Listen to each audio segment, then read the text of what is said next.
Hi, you watching this video. I hope you are doing really great today and bless you for tuning in to today's episode. Without wasting any of your time, let's get straight into it. So, in trading and in real life, or let me say in real life, we often quantify our level of money or reward to the work in which we put in the sense that more work, more money. So you go to work on Monday, Tuesday, Wednesday, Thursday, Friday, and then your boss tells you if you work an extra hour shift on Saturday, you make more money, or probably you work for 8 hours on Monday or Tuesday or whatever day it is, and then if you can make an extra 1 hour, extra 2 hour shift, you make more money, which is very, very good. And that is the normal way in which life is. But in trading, it's different. It doesn't necessarily mean because you take more trades, you're going to make more money. You know, sometimes someone who is taking one trade a week, two trades in a week, could actually outperform someone who is taking five, six, seven trades in a week. That's just how it is. The market doesn't reward you for the more time you put into it, the more trade setups you take. I mean, yes, in the beginning days, it's necessary for you to take as many trades as possible because that's when you're building your reps. That's when you're learning a strategy, building your edge, building your confidence, and all of that. But once you're at that profitable stage, you don't really need to take as much trades as possible. Again, just look for the high probability ones, and then you get to understand that less is more. Okay, so that's why I titled this video "Less is More." Because why? My trading performance this week. How was my trading performance this week? I actually did I had a very, very great week. Okay, my week was very, very great. I took just one trade this whole week, and it literally puts me in profit. I was in drawdown, and then just one trade I took this week took me from the drawdown I was and then into profit. I was in a drawdown of like 5 point something percent, and then just that one trade took me out of that drawdown and also back into profit. So that being said, let's take a look at the whole breakdown of the trade, how I was able to spot the move, how I was able to, mark my POIs, how I was able to go through every single thing. But before we get into that, if you're watching up to this very moment and you're not subscribed, I mean, why? Tell me why you're not yet subscribed up to this very moment. So smash that like button, smash that subscribe button. I really appreciate it. Thank you for doing that. And let's begin. Okay, so this is the trade I took for the week on the GBP USD, the British pound against US dollar. So I trade the 4-hour time frame. Okay, yes, I know back in the early days I was trading the 15 minutes, but you transition in trading. Okay, I still trade 15 minutes, but I now use 15 minutes for entry. I trade 4-hour time frame, which means I do a lot of waiting. I do a lot of waiting. I don't see setup that often. So now let's look at the trade I took. One which was a win, and then I have one that is currently open, which I'm holding through the weekend. So look at this 4-hour time frame here. This is a sell order block which I marked, and then we had it like this. So price came close to this sell order block but did not tap into it, and then we had a fall. Okay, and then we had the retracement in again to that sell order block. This is it here, and then price tapped into this sell order block and sold off. Now yes, this was my entry, this was my take profit, but you see how far price fell. Now the truth is, why did I set my take profit here? As at that time, okay, as at the time, this was an order block. This was an order block here. So this was a buy order block. Beautiful. So that is why my take profit was here and not all the way down to this buy order block, because as at that time this was a buy order block. So I'm like, okay, price came down, came up, didn't tap into this, came down. Now we are changing character to upward side, but this is still an unmitigated sell order block, so we could tap into this and sell to the nearest buy order block. Because I don't, my trading is not like, oh, I'm looking for 2 risk reward or 3 risk reward or 4 risk reward. No, I'm trading based on structure. So I'm trading from one key level to another key level. So and as at the time, this was a key level, and a 4-hour order block is not something you overlook. Price doesn't just break through other blocks on the higher time frames like that. like on the lower time frame. So my stake profit was here. So now let's look at it from my entry perspective, how I enter the trade. Now this is a POI. You guys know how I trade. I set alert when price get there, and then I enter the trade after confirmation. So on the 15 minutes time frame, let's look at it on the 15 minutes time frame. Beautiful. So on the 15 minutes time frame, this is it here. This was the trade. So we had, let me make this bold enough so you guys can see. Yeah, beautiful. So you can see here we had price, tapped into that other block, and then it has just kind of like, ranging. Okay, this was on Monday. There was bank holiday. Yes, there was bank holiday on Monday, which was 1st of September. Okay, the first day of the month. So it didn't really give me what I want. Then on Tuesday, on Tuesday, early hours on Tuesday, we had this change of character. You all know how I trade. I want to see a change in market structure shift paired together with my order block. So as price went into this 4-hour order block on the 15 minutes time frame, I'm waiting. I'm waiting for a change in market structure shift. It's still the same way I trade. It's still the same way of using a 15 minutes order block and then using the 3 minutes for confirmation. It's the same thing. I'm just trading more on the higher time frames now. So that way I'm trading with more clarity.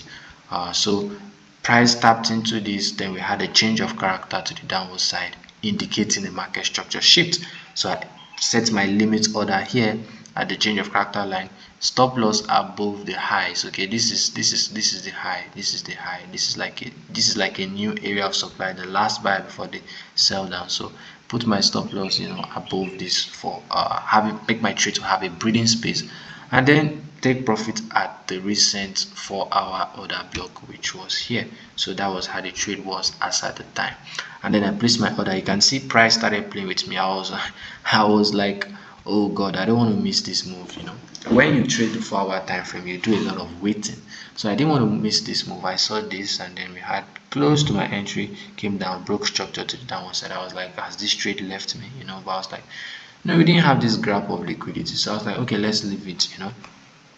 I just set my alerts, set my limit order, and went to sleep. So I woke up around, I think, 4 or something like that, and I don't know, and then price had already tapped me. Okay, you can see it here.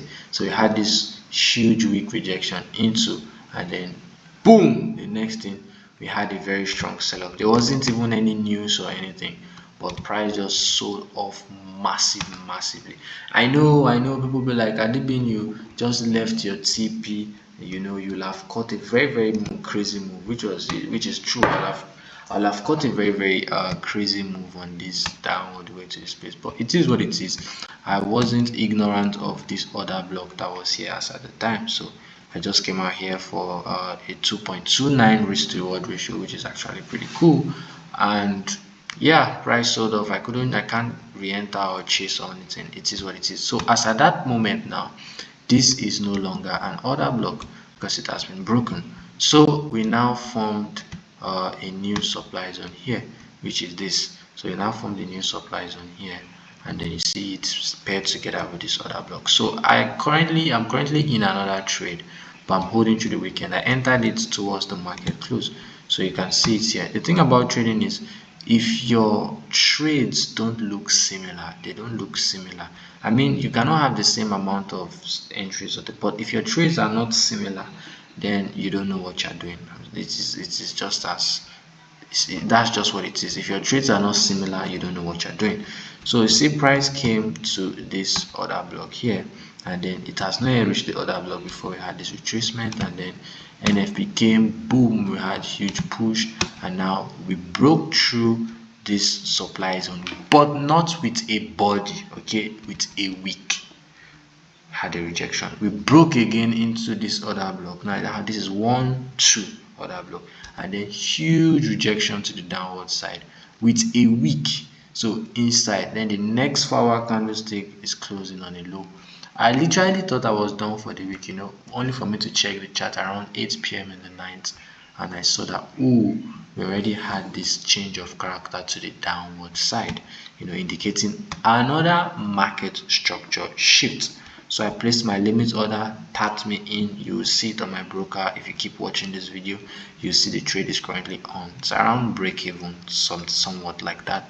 And now my take profit is, there is, this whole place is free. There is no order block here. So the next target is this order block. As you can see it here, this was the main order block here, so I'm targeting it. So now you can see that my other trade is a 2.29 risk to reward ratio, and this is a 4.95 risk to reward ratio. So I don't really trade like I'm looking for X amount of risk to reward ratio or this or that. No, I'm just trading structure. Whatever structure brings for me is what I take. If it's a 2-hour trade, good. If it's a 3-hour trade, good. If it's a 4-hour, 5-hour, 6-hour trade, good. Okay, I'm not trying to force markets to get to a certain point, because that is what I want as my risk to reward ratio. You understand? That's just it. But if it's too small of a risk to reward ratio, like maybe a 1 hour, a 1.5 hour, then I can decide, okay, I'm not taking that trade, because from a risk to reward ratio perspective, it's not looking good. So I kept this risk to reward ratio here solemnly for this video, so I'm going to delete it. I don't like having multiple risk to reward ratios on my chart, and then you see this whole line will be filled with lots of risk to reward. I want to see a clear thing of what I'm doing. So this is the trade I'm holding. Hopefully we have a W. If you have a W on this, that's going to be massive taking the account, risking about 4 point something, $4, 4 point something dollars on this trade to get about 20 plus. So that would be cool. And that is it on the analysis. So this is literally a free road. We haven't broken structure to the upward side. This is a huge rejection candlestick, and then I'm not trading candlesticks. Okay, this is market structure on the 15-minute change of character, but on the 4 hours, those that trade candlestick will see that this is a huge rejection candlestick, so indicating a reversal. And yeah, that's it. So we see how market open. Maybe market gaps up a bit into, then continue to sell lower. Yeah, that's it. So on USD JPY, okay, on the Euro USD, you can also see we are having the same thing. So you see this buy order block here. Probably if price comes to this point, if it respects here and then goes up, I might take longs next week. You don't know. We see how I just mark POYs and I see how price reacts from POY. So this is a sell zone. So you can see also the euro against USD is also falling, which is in sync with the GBP USD, which makes it look that way. Yeah, things are actually looking good. The USD JPY, yep, we have USD JPY. I was looking forward to buying USD JPY actually. I was looking forward to buying USD JPY, but you can see the beginning of this week here, this was the 4-hour area of demand. So I was expecting price to come down into this 4-hour area of demand. Okay, on Monday, come down into this 4-hour area of demand, give me a market structure shift, then I can take longs to this sell order block here. But unfortunately, we had a new demand zone formed here without tapping this place. So now price went to the supply zone. I'm not looking forward to shorting the USD JPY at the moment. So now we have this whole NFP came, and then boom, we had a sell, and then this buy order block was respected. You can see the rejection, and now we are having this upward push. So which means we could take a buy on USD JPY and then long it to this 4-hour order block next week. But look, that has to be met with a confirmation first. You can see on USD JPY. So this is what it looks like. We have the buy order block, we have a push up, we have a push down. So if we can have something like this, a push down like this, to then come up, so this point becomes a change of character to the upward side, then I can enter there and then target this sell order block as my take profit. Might be a 2 point something, might be a 3 risk to reward ratio, I don't know. We'll see how it goes. And if it doesn't respect that zone and it breaks through, then no trade for me. So we'll see how the whole week goes about it. And that is literally on my side. I was looking for gold. Yeah, okay, let's look at gold here. So this was the last order block we had on gold, and gold has been riling up. I'm not looking forward to buying at all-time highs, because there is literally no supply zone in which I trade in between the range, okay, from one level to another. So if I'm buying now, where am I, at what price, at what point do I know that price might likely reverse? I don't know, because there is no structure up there for me. So I want to see. So now that I have a new area of demand, we broke structure again on the 4 hour time frame. I mark this as a buy order block. Am I looking forward to buying? Not yet. I'm just observing. So until I see gold forming a supply zone, then I can trade in between the range. But for now, I stay off gold and I'm just observing. So that's USD and this is XAU USD, GBP USD. I have my sales. Euro USD. I'm not looking forward to selling Euro USD. I might buy Euro USD if this zone is respected. Then USD JPY, if this zone is also respected and you have a push with a change of character, yes, I could also buy USD JPY to this sell order block here with paired together with the fair value gap. So that is it on my analysis. That was how my trade went, and those are what I'm looking forward to for next week. Okay, so it is what it is. On gold, we have a change of character. On gold, we have a change of character on gold. So those that want to sell might sell, but I'm not taking that trade because on the 4 hour time frame, this change of character is not in line with any other block. So I see no reason why I should take that. So that is it, and let's move on to the next part of this video, which is the MT5 executions, my journal, and my broker. So we all see that I took these trades and they are not just lines on the chart on TradingView. Yep. So as always, this is the account on MT5. We'll move into the broker in a little bit, so it's not like, oh, this guy is just showing MT5 and it can be tweaked and all those things. So you can see to the left here, we have this as a real account on XNES. We'll come to the trade.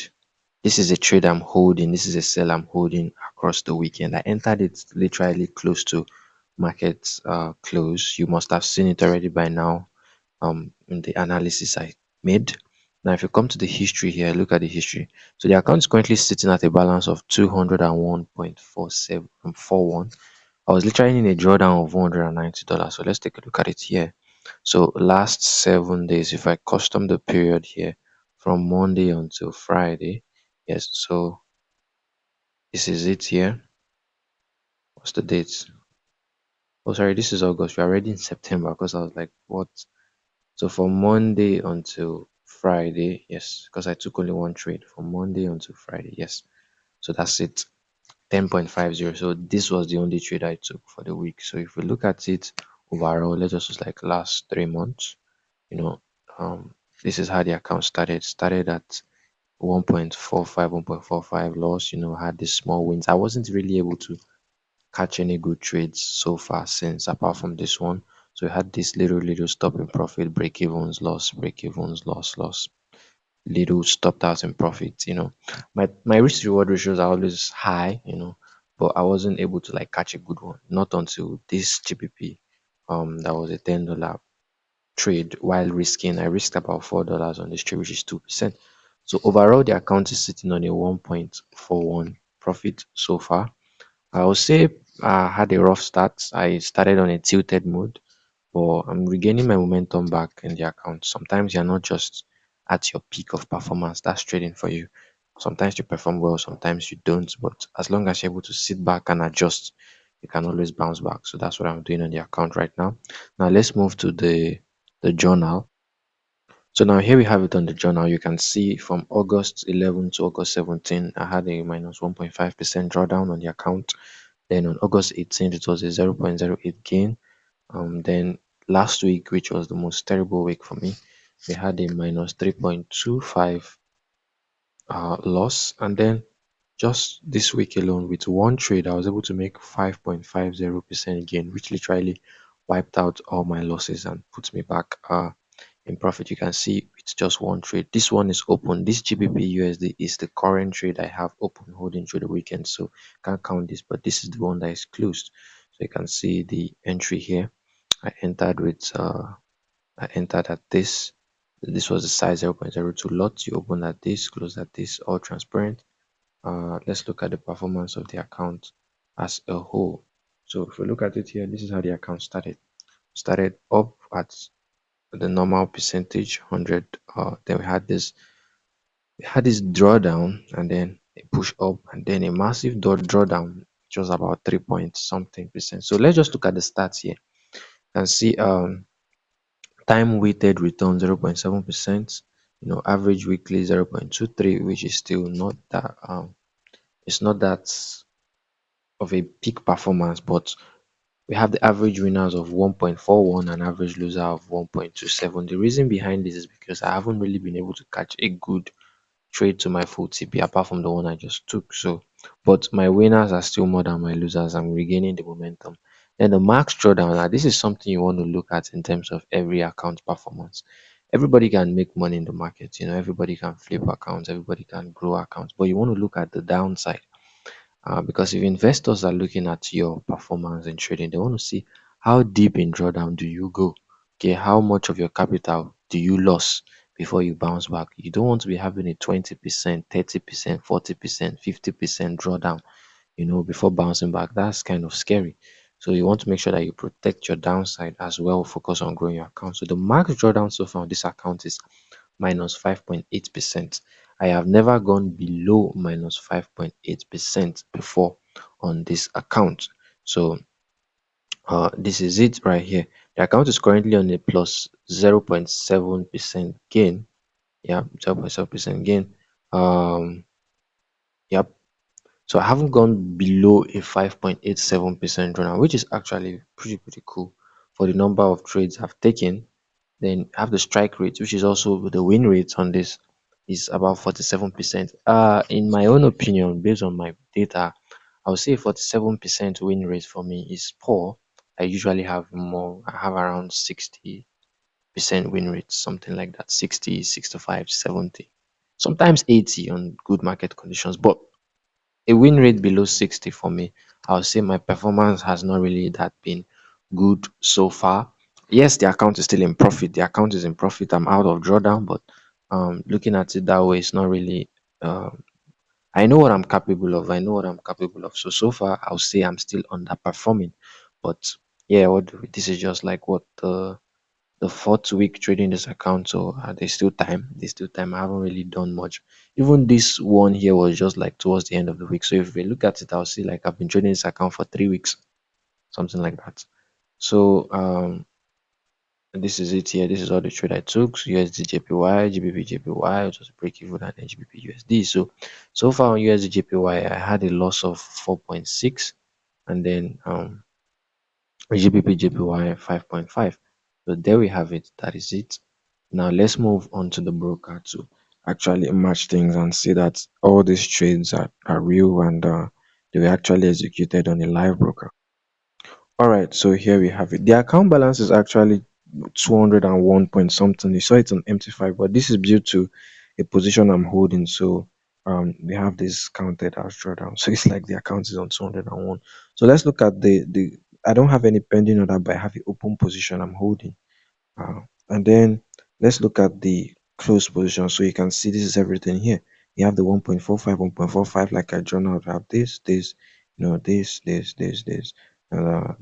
10.50 trade. So everything is real here, real account on XNS, no fake or something. So that is it so far. Look at how September goes, but September is starting off on a good start. Had a full TP trade on this GBP USD. So this was it. I executed the trade, this was it. And yeah, if we look at the charts, this is how the chart was. So I sold here and then I took take profit here. So this is all real. So price tapped into an area of just like you saw it on the trading view. So price tapped into a 4-hour level of supply and then sold off. So basically that was it. So this is the end of this video. If you found any value from this, you understand, I'm documenting how I'm trying to grow an account the right way. Now let's get it straight. It's not like I can't be risking, $20, $50 on one account and just, boom, boom, boom, boom, and I'm up a certain amount of money. I want to trade the professional way, show you guys that you don't have to rush in trading. Trading is not a get rich quick scheme whereby you just rush to make money. You want to 10x your account, you want to double your account in a short period of time because it's the faster you are trying to grow your account is the faster you put your account at the downside at risk. So you can see the maximum drawdown I've gone on this account is 5 point something, which is very, very impressive. You have some people blowing $200 accounts in a day. They are blowing the $200 account in a couple of minutes. They've just in one trade, they blow it. I'm protecting the downside, making sure that because the truth is, once you don't have capital anymore, it's over for you. You can no longer, you can't play the game. You need to be able to play the game long enough for the numbers of probability to play out in your favor as long as you have an edge in the market. So if you just jeopardize your capital, go full margin, risk 50%, risk 25% of your capital in one trade, and yes, you stand a chance of doubling your account, tripling your account, but at the same time, you stand a chance of losing your account. And when you lose your account, what do? You can't trade again. You have to go back and then fund again and all those things. So you will be much more better trying to grow an account the right way, gradually, risk 2%, risk 1% of your trade, of your account, and compound those profits over time. I mean, you don't see gold doing plus 50% in a day, plus 100% in a day. But you see gold doing plus 1.5, plus 2%, and also in times of losses, you could see gold doing minus 0.5% in a day. But those momentum, gradually, the equity, it's in an uptrend. The account is growing perfectly fine. That's what you want to look at. You want to look at the equity of the account. You don't want to have account that goes deep into drawdown, out deep into drawdown and all of that. Anyway, that's enough yapping for this video. I'll catch you guys in the next video. Love you.